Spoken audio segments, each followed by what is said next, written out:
thanks for joining us right here on Bernama Today. Today we want to talk about technology and its impact on business. It's important that we incorporate technology no matter what business you are and what industry you are as well. I want to highlight that today. My guest in the studio is the founder of Newwave Synchronizer, Edward Boey. Welcome to the show, Edward. Hi, thank you so much for having me here. First off, me and my company, we want to wish condolences to the people of Kedah and Malaysia for what happened today from yesterday. That's right. Well, let's talk a little bit about technology and what is its direct impact on business. In other words, why is technology so important for a business? Okay, technology is always been evolving at this moment. Our company, Newwave Synchronizer, we specialize in helping this company in, for example, doing websites for them, setting up, helping their operations in terms of adapting to technology.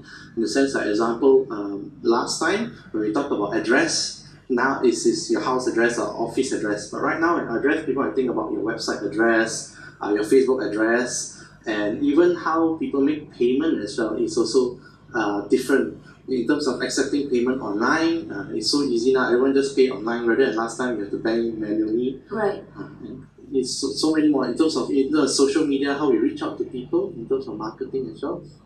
So it's almost one can't be without the other. If you want to run a successful business, no matter what industry you're in or what platform you're using, you almost need by default to have at least a website, if not to be present on social media, and what more, an app. Yes, that's right. It's a whole ecosystem altogether, in the sense that you have your website and then what's next, and then having your presence in social media, in different social media. There's so many social media, and also on the apps, having your apps to help you to do your business as well.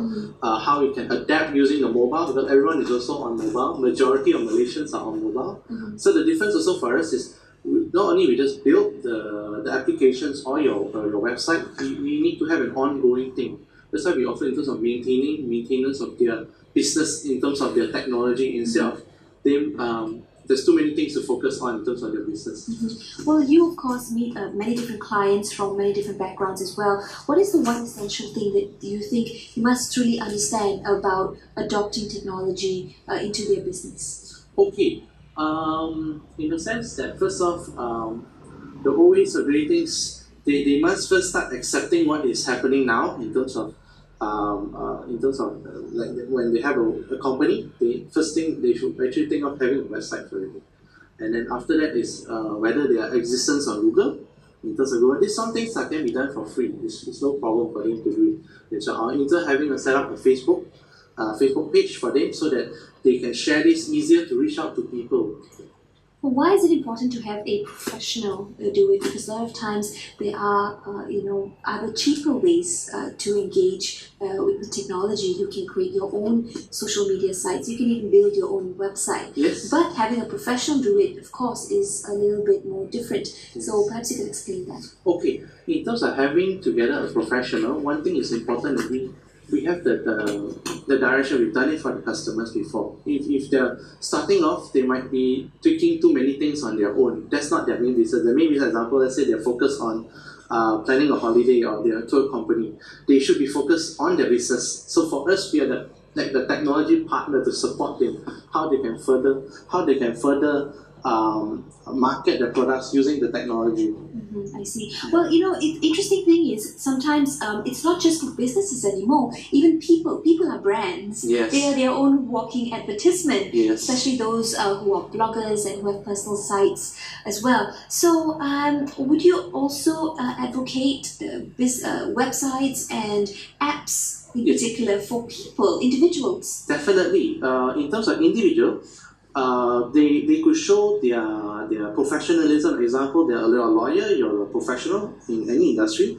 If you have a lot of content relating to your services or your professionals, you are updated when you share these contents around to social media especially. So I would highly encourage them to actually have their own blog, to have their own websites, to share this content out. So you're also building your portfolio as well as establishing yourself as a professional. And because it's so competitive now, how would you know that you've done this? But at least you have done so many things, information that you shared you establish yourself as a professional. That's right. Now, what about maintenance? Because it's good to have nice websites, but it's, like you said, not kept updated with the latest information or news articles or input from you as well.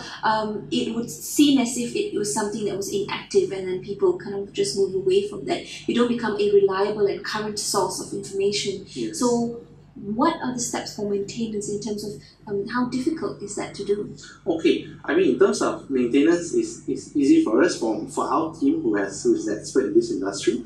If the why do they need the maintenance, in the sense that it keeps it ongoing, so ongoing, the technology is growing so fast. We are always in touch, right?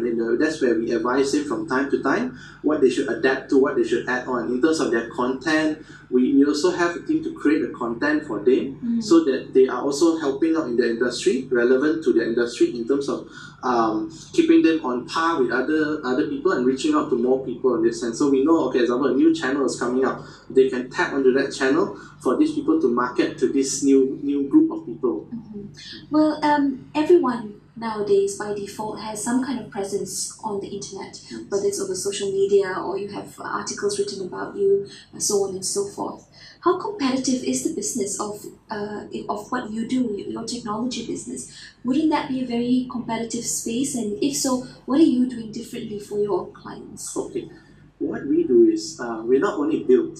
We like to look at it for very long term with all our clients. In the sense that once you're with us, we like to be with you at least a year or two and above.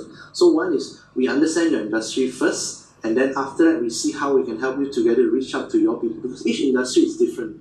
We've done for funerals, we've done for travel, we've done for corporates, individuals as well. So each is a bit different in that sense to reaching out.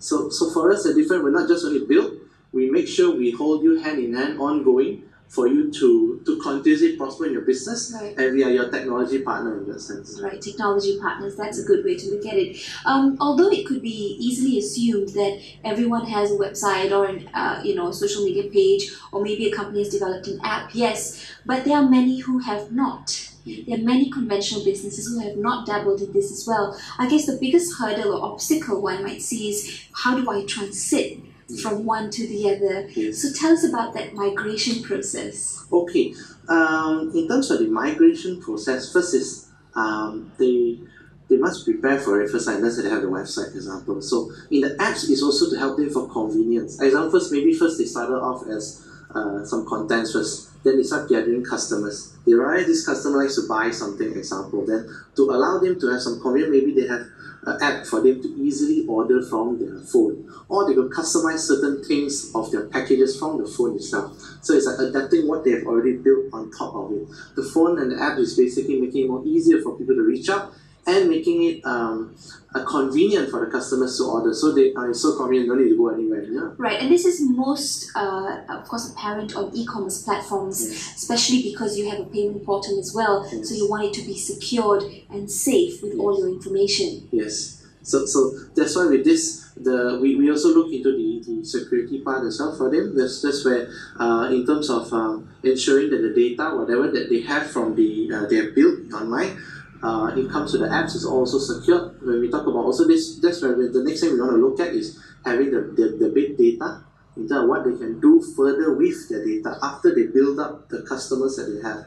That's right, we come to that big two words, those hot words now, big data. How would you use big data for the benefit or advantage of your clients? Okay, example, they've already built up a certain amount of customers. So we know, let's say we try to segment in, example, someone who has children, we know parents, they would be more interested in certain things, the children that they have, maybe toys, or example, certain festivals is coming, especially in Malaysia, we have so many different festivals. So you can target certain group of people based on the certain festivals. And this is better in the sense that we are more targeted to the specific people of their interests. What more in Malaysia when we have so many different types of events and festivals and holidays and whatnot going on. Before I let you go, perhaps you can tell us a little bit, Edward, about how you see the future of this the the business of technology, where do you think eventually clients will go in terms of how they can really use technology for their business? I believe we need to look at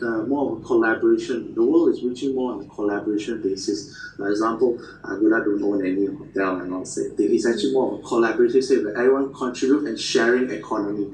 Just example, like I'm also involved in an associate group called ET Ideas, where we all collaborate our business, where we support each other in our specific field. Like I'm the technical partner, some might be accounting partner, can be different advisory partner in terms of business advisory partner. So that should be the way in terms of collaboration using technology. That's right. That is the way forward, because we can't do it all on our own, right? Yes. So having that kind of system definitely works. Well, thank you so much, Edward. Please, keep trailblazing towards merging technology and business for the way forward. That's all the time we have on this segment. Thank you so much for watching.